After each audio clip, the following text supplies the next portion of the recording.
First off, I want to thank the brave men and women who work behind the wall. I want to thank them on a national level because their job goes unrecognized. How do they try to turn a guard? Well, correctional officer. Sorry, I apologize. But correctional officer. How you guys doing today? It's Anthony Gangi, host of Tier Talk. I want to talk quickly about how circumventing the chain of command can minimize the power of authority lower level employees have. And this is going to come from the perspective of if we allow inmates to do it or the supervisor that allows inmates to do it.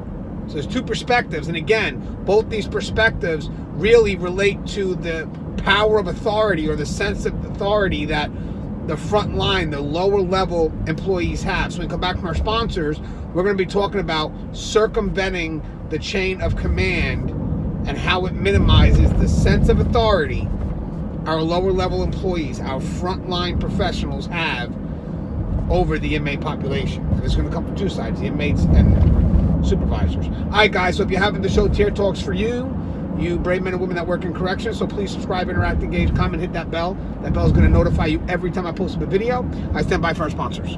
I wanted to attend a university that had an intelligence program. I wanted to look at problems different. I wanted to increase my critical thinking abilities. AMU offered those avenues to expand.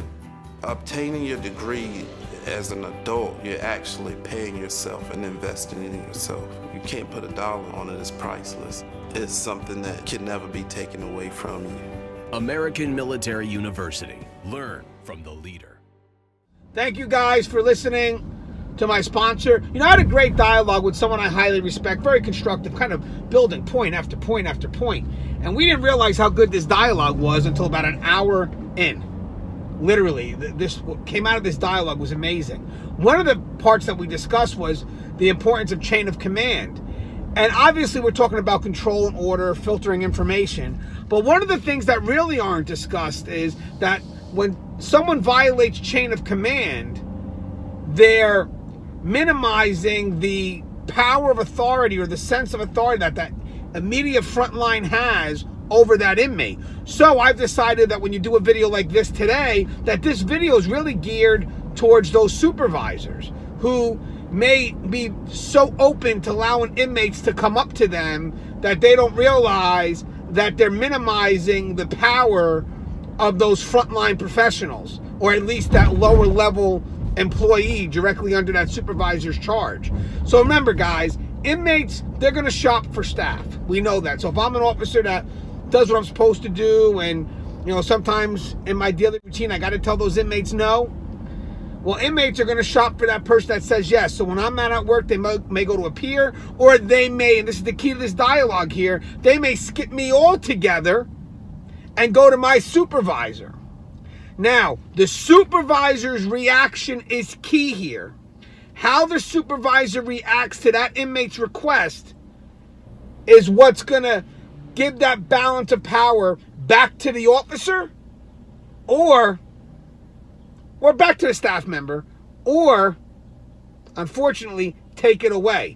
So I don't think people realize, especially supervisors, because again, geared towards you guys, is that when you're open to such dialogue without telling the inmate, have you exhausted all levels first, you're taking away the power from that individual in which that inmate should have went to first. So you open up that dialogue, and to me, it's an actual disrespect to the officer or to that frontline staff member if that dialogue wasn't brought to their attention first. So something as simple as telling that inmate, did you go to such and such first, that frontline professional? And that inmate tells you no, then that concern needs to be redirected. That concern you must tell the inmate, you got to go back to that officer, or you got to go back to that staff member and bring that concern to them, and then if there's any concerns, they could bring it back to me. And what you just did just now was you just gave the power back to that staff member, because that inmate knows what they did there. That inmate knows that by going around that staff member, they're taking away the power from that staff member and going to you. So you have to give that power back to that staff member. There is no ifs and buts about that.